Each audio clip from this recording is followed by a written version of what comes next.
بسم الله الرحمن الرحيم. الحمد لله نحمده ونستعينه ونستغفره ونؤمن به ونتوكل عليه ونعوذ بالله من شرور أنفسنا ومن سيئات أعمالنا. من يهد الله فلا مضل له ومن يضلله فلا هادي له. ونشهد أن لا إله إلا الله وحده لا شريك له ونشهد أن محمدًا عبده ورسوله صلى الله عليه وعلى آله وأصحابه وأزواجه وذرياته وأهل بيته وبارك وسلم تسليمًا كثيرًا كثيرًا. أما بعد، فأعوذ بالله من الشيطان الرجيم. إنا نحن نزلنا الذكر وإنا له لحافظون. علماء کرام، مہمانان عظام، حاضرین مجلس اور آنے والے جمیع طلباء،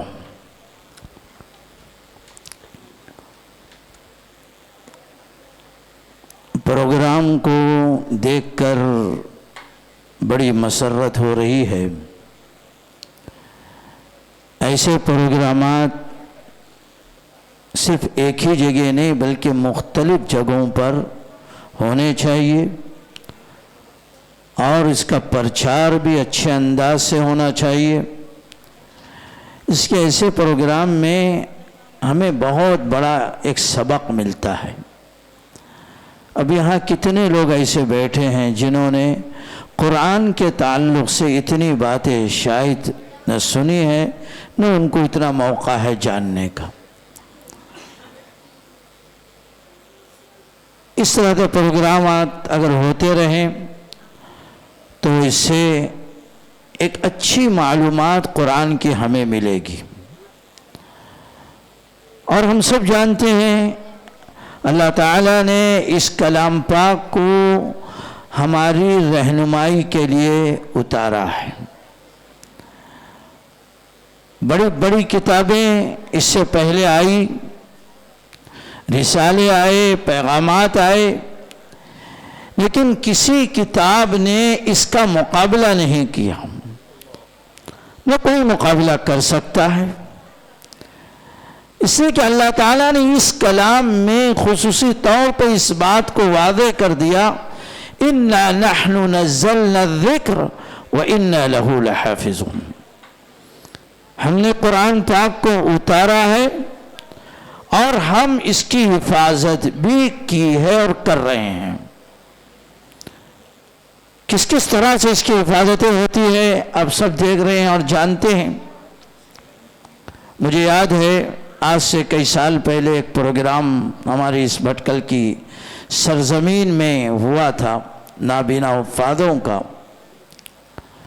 اس وقت ہم نے ایک مہمان کو دعوت دی تھی، تو اتفاق تھا کہ وہ مہمان جس کو ہم نے دعوت دی ہمارے پروگرام سے 15-20 دن پہلے وہ ہندوستان آ کر کے چلے گئے. تو انہوں نے معذرت کی لیکن بہت خوش ہوئے، اور باتوں باتوں نے انہیں تذکرہ کیا کہ میں ایک ایسی جگہ سے اس وقت آ رہا ہوں جہاں پر میں نے الحمدللہ قرآن پاک کے پروگرامات دیکھے، چھوٹے چھوٹے بچوں کی تعلیمات دیکھی، اور وہاں پڑھنے کا نظام دیکھا. یہاں تک کہ میرے سامنے 2 بچے ایسے لائے گئے جس کا ایک بچہ 5 سال کا تھا، ایک بچہ 4.5 سال کا تھا. اتنا عمدہ قرآن پڑھتے تھے کہ میں سن کر کے اس وقت بھی سوچ رہا ہوں اللہ تعالیٰ کا یہ کلام جسے اللہ نے فرمایا وَلَقَدْ يَسَّرْنَا الْقُرْآنَ لِلذِّكْرِ فَهَلْ مِن مُدَّكِرٍ. ہم نے قرآن پاک کو بہت آسان کیا ہے پڑھنے والوں کے لیے، یاد کرنے والوں کے لیے. یہ کلام پاک اللہ تعالیٰ نے ہماری رہنمائی کے لیے بھیجا ہے. حضور صلی اللہ علیہ وسلم جو دنیا سے جا رہے تھے، آپ کے جو آخری کلمات تھے، فرمایا تھا اللہ کی کتاب کو مضبوطی سے تھامنا۔ آپ چاہتے تھے کہ کوئی بھی مسئلہ آ جائے تو قرآن پاک کی طرف نظر کرنا اور قرآن پاک میں دیکھنا، اگر اس میں نہ ملے تو حدیث پاک میں دیکھنا۔ اللہ کے رسول صلی اللہ علیہ وسلم کو اس کلام سے اتنی محبت تھی، خود بھی قرآن پڑھتے تھے اور دوسروں کا بھی پڑھنا سننا پسند کرتے تھے۔ ایک مرتبہ آپ حضرت ابی بن کعب رضی اللہ تعالی عنہ کے پاس گئے، وہ قرآن پڑھ رہے تھے، تو آپ وہاں پہنچے تو حضرت ابی نے دیکھا اللہ کے رسول آئے ہوئے ہیں، تو انہوں نے پڑھنا بند کر دیا۔ اللہ کے رسول صلی اللہ علیہ وسلم نے فرمایا پڑھ۔ کہا کہ اللہ کے رسول قرآن تو آپ پر اترا ہے اور میں کیسے ہمت کروں آپ کے سامنے پڑھنے کی، کیسے میں پڑھوں اللہ کے رسول؟ تو اللہ کے رسول صلی اللہ علیہ وسلم نے کہا ابی پڑھ، میں اللہ کے حکم سے تمہارے پاس آیا ہوں تمہارا قرآن سننے کے لیے۔ تو حضرت ابی نے پوچھا کہ اللہ تعالیٰ نے میرا نام لے کر آپ کو بھیجا ہے؟ میرا نام لیا؟ کہا کہ ہاں، اللہ سمانی، اللہ نے میرا نام لیا ہے۔ کہا کہ ہاں، اللہ تعالیٰ نے نام لے کر کہا اے محمد صلی اللہ علیہ وسلم جاؤ ابی کا سنو، میں بھی یہاں بیٹھ کر کے ابی کو سن رہا ہوں۔ اب اندازہ کیجئے اللہ تعالیٰ کو اس کلام سے کتنی محبت ہے۔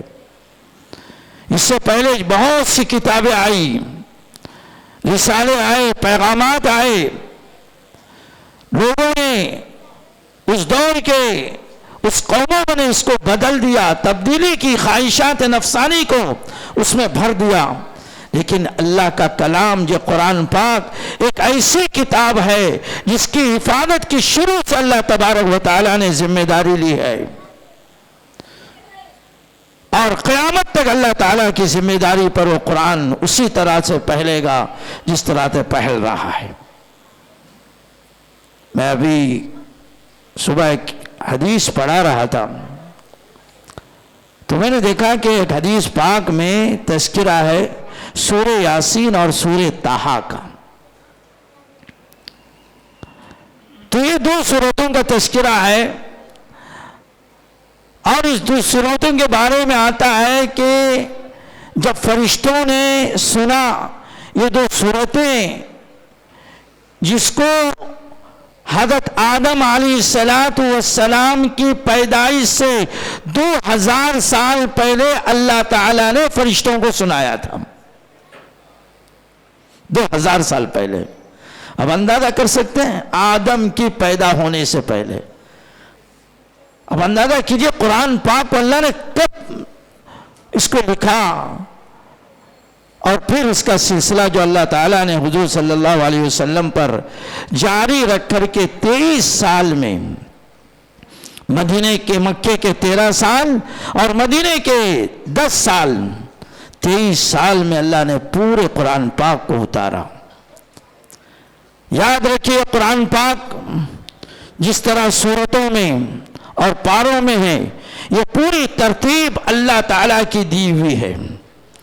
جب کوئی آیت اترتی تھی تو اللہ تعالیٰ کو حضور صلی اللہ علیہ وسلم کے ذریعے اللہ تعالیٰ کی بات پہنچتی تھی اور پھر وہ آیت فلاں جگہ پر رکھ دی جاتی تھی۔ اللہ نے اس کلام پاک کو اتنا محبوب بنایا۔ آپ نے دیکھا آوازیں، یہ تو آپ نے 4 آوازیں سنی، ایسے نہ جانے ہزاروں، ایک سے بڑھ کر ایک پڑھنے والے۔ قرآن کلام اللہ کا ایسا ہے، اس کو سنتے جاؤ گے تو بس سنتے جاؤ گے۔ یہ تو بڑی خوشی ہوئی، میں نے بچوں کو دیکھا ماشاءاللہ انہوں نے نام بتایا، اور ان لوگوں نے بھی ابھی حال میں جو حرم میں تراویح پڑھاتے ہیں، نماز پڑھاتے ہیں، ان کو انہوں نے سنایا۔ ایسے اور بہت سے لوگ دنیا سے چل بسے، ایک سے بڑھ کر ایک پڑھتے تھے۔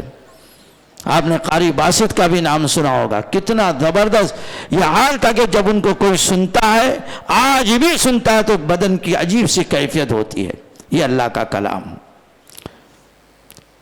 مجھے خوشی ہے اور میں کہتا ہوں کہ اپنے ان فورم عالم سے، احمد آباد کے اس طرح کے پروگرامات ضرور رکھیے۔ معلوم ہوا انہوں نے 250 سوالات دیے، میں تو کہتا ہوں کہ 250 نہیں 2500 دیجئے، تاکہ بچوں میں زیادہ سے زیادہ قرآن کی معلومات ملے۔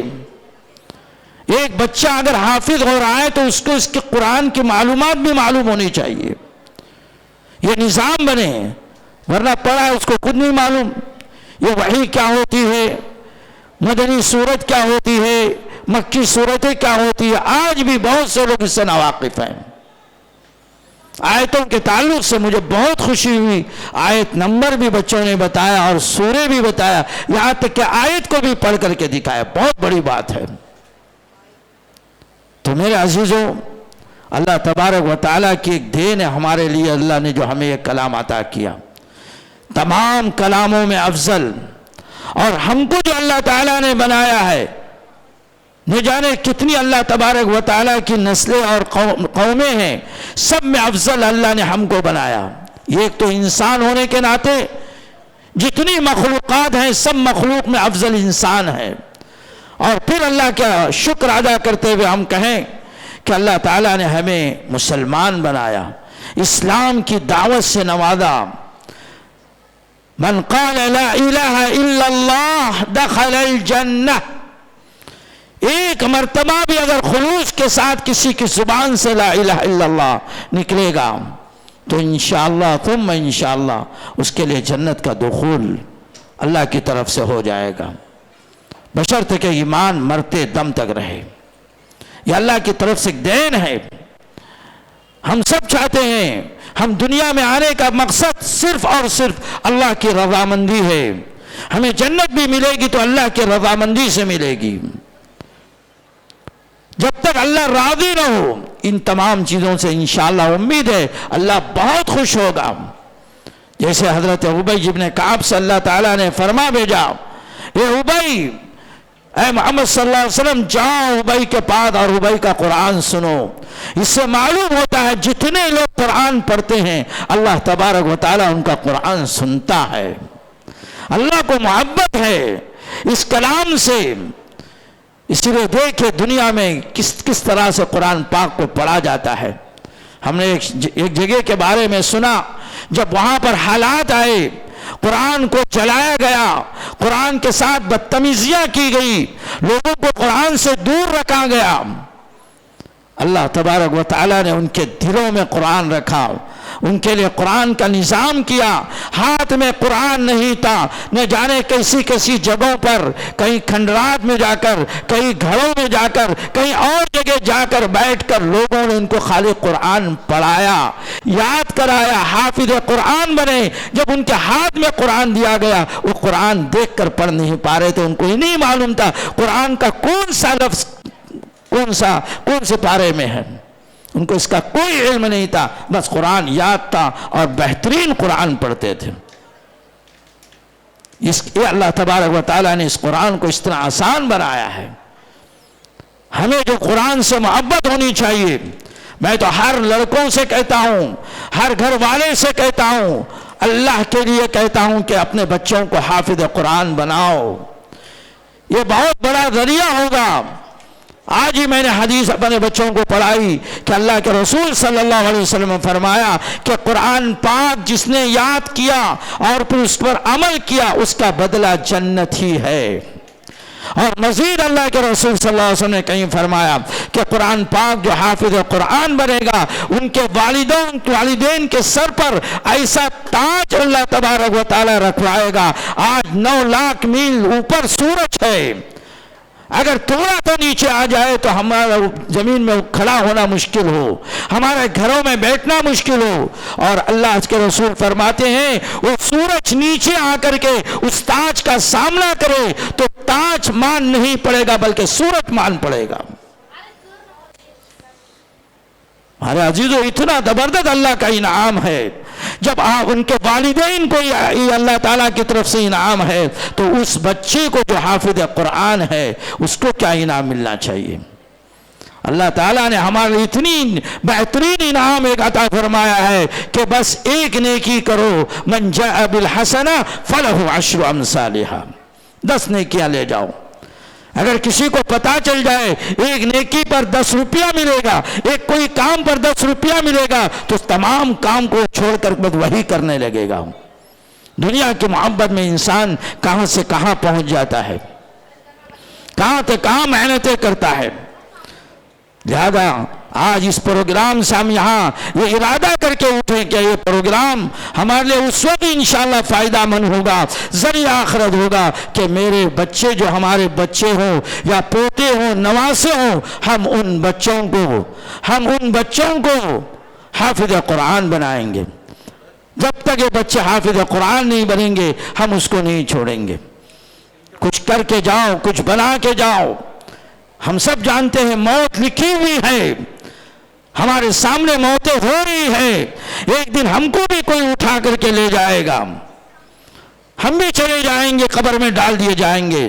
اگر ہم نے کچھ اچھا کیا تو دنیا بھر، زندگی بھر، جب تک دنیا قائم رہے گی تب تک ہمارے کام لوگوں کو یاد آتے رہیں گے۔ میں مبارکباد دیتا ہوں ان نوجوانوں کو، ان لوگوں نے جس طرح سے اس کا سوچا قرآن کا، اسی طرح سے ان کا ایک پروگرام ہو حدیث کے تعلق سے، جہاں کہ حدیث کی معلومات، اللہ کے رسول صلی اللہ علیہ وسلم کے تعلق سے، اللہ کے رسول کی پوری زندگی کی معلومات، اس لیے کہ کوئز کے نام سے لوگ بہت سنتے ہیں اور آتے بھی ہیں اور یاد کرنا بھی پسند کرتے ہیں۔ تقریر لوگ زیادہ پسند نہیں کرتے یاد کرنا، لیکن یہ کوئز سب کو پسند ہے۔ اسی بہانے بچوں کو اگر الحمدللہ بہت سی معلومات ملے گی، انشاءاللہ ان کا ایمان تازہ ہوگا، اللہ کی محبوبیت میں رہیں گے، پھر آہستہ آہستہ ان کا دل اتنا نرم ہو جائے گا، اللہ کے کلام سے محبت کرنے لگیں گے۔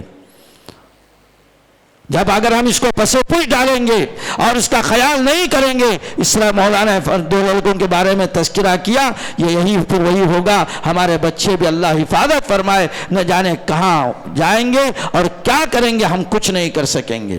لیکن یاد رکھیے جب تک ہم اس کی فکر نہیں کریں گے، کل اگر یہ بچہ ہمارا بگڑ گیا، خراب ہو گیا، مجھے یاد ہے کہ ایک شخص کو پھانسی کے پندے پر چڑھا دیا جا رہا ہے، پھانسی کے پندے پر چڑھایا جا رہا تھا۔ اس نے کہا مجھے ایک کام ہے، میری ایک خواہش ہے۔ لوگوں نے پوچھا کیا خواہش رکھتے ہو؟ میں ماں سے ملنا چاہتا ہوں۔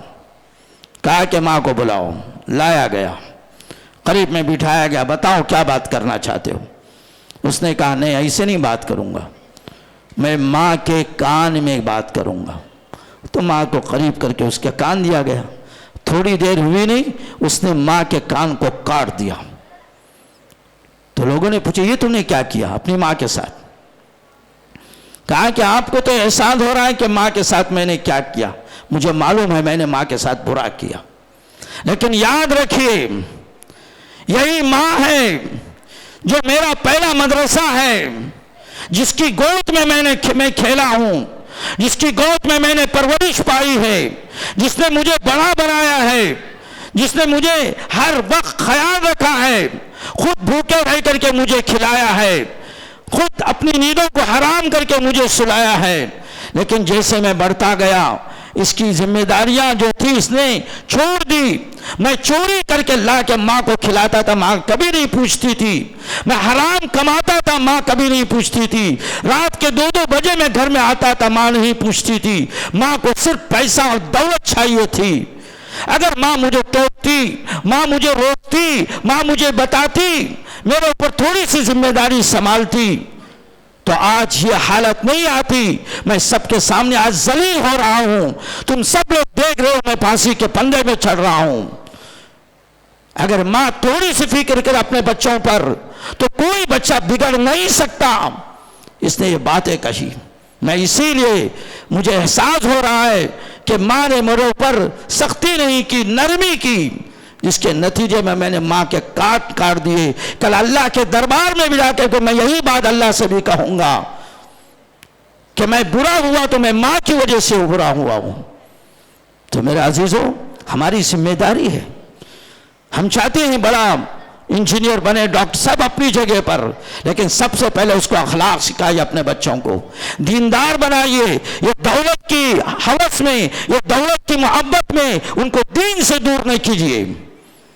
اللہ کا شکر ہے یہ مکتب جو ہمارے چل رہے ہیں، یہ شاید سبینا مکتب ہو یا کہیں اور دوسرے مکاتب ہوں، یہ ہمارے لیے بہترین شے ہے، اللہ کی دین ہے۔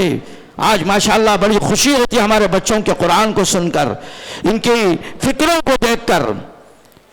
آج بڑے بچوں نے کوشش کی جس کی وجہ سے سب پروگرامات ہوتے ہیں۔ بہرحال ہمیں اس کا خیال رکھنا چاہیے اور اپنے بچوں کو بنانا چاہیے، اس لیے کہہ رہا ہوں اپنے بچوں کو حافظ قرآن بنائیے۔ اللہ کا کلام جب سینے پر رہے گا تو جہنم میں جب اللہ کی طرف سے ایک حافظ قرآن کو 10 لوگوں کو جہنم سے نکال کر لانے کا حکم ہوگا، حدیث پاک میں آتا ہے داروغہ جہنم چیخ چیخ کر کہے گا، چیخ چیخ کر کہے گا اے اللہ اس کو واپس بلا لے، یہ جہاں پیر رکھنا ہے وہاں میں ٹھنڈی ہوتی جا رہی ہوں اور مجھے ٹھنڈا نہیں ہونا ہے۔ کتنی بڑی بات ہے، کتنے بہترین وہ باپ اور مائیں ہیں جن کے بچے حافظ قرآن ہیں۔ لہذا میں اپنے تمام احباب کو مبارکباد دیتا ہوں۔ یہ نہ سمجھیے میں نے اپنی بیان لمبا کر دیا، مجھے پہلے ہی سے آرڈر ملا ہے کہ کام مولانا ترتیب کا ذرا ٹائم لگ رہا ہے، اب ذرا لمبا کر کے 4 باتیں کہیے تاکہ اس بہانے ہمارا کام بھی ہو جائے، اس لیے میں کچھ باتیں آپ کے سامنے رکھی اور میں امید رکھتا ہوں کہ انشاءاللہ اللہ کی ذات سے امید ہے، خصوصاً ہمارے بچے خاص کر کے پورے بھٹکل کے پورے عالم میں انشاءاللہ سب سے زیادہ حفاظ یہاں نظر آئیں گے۔ مجھے احساس اور محبوبیت ہے ان تمام بچوں سے، اور میں دیکھ رہا ہوں جب سے ہماری الحمدللہ جمعیت الحفاظ کا نظام بنا ہے اور جب سے اس کی محنتیں شروع ہوئی ہے، ہمارے بچے، ہمارے نوجوان اور اس کے علاوہ ہماری ماں بہنیں بھی بہت سی لوگ حافظ قرآن بن رہے ہیں۔ میں سب سے کہوں گا اپنے بچوں کے لیے اس کا نظام بنائیے، کہیں نہ کہیں اس کو پڑھوا کر پھر چاہے آپ ڈاکٹر بنائیے، انجینئر بنائیے، سائنٹسٹ بنائیے، عالم دین جو چاہے وہ بنائیے، ہم اس سے انکار نہیں کرتے۔ کم از کم وہ جہنم سے بچ جائے، جنت میں چلے جائے اور آپ کے لیے بھی وہ بچے ذریعہ بن جائے۔ انشاءاللہ اگر یہ فکر رہے گی تو انشاءاللہ اس طرح کے پروگرام بھی کامیاب ہو جائیں گے، ایک نظام بنے گا، اور اللہ کی ذات سے امید ہے کہ انشاءاللہ اس بھٹکل کی سرزمین میں اللہ تعالیٰ کا غضب نہیں ابھرے گا اور اللہ تعالیٰ کی محبوبیت آئے گی، اللہ ہم سے محبت کرے گا اور اس کے ذریعے انشاءاللہ پورے عالم میں ہمارا نام ہوگا۔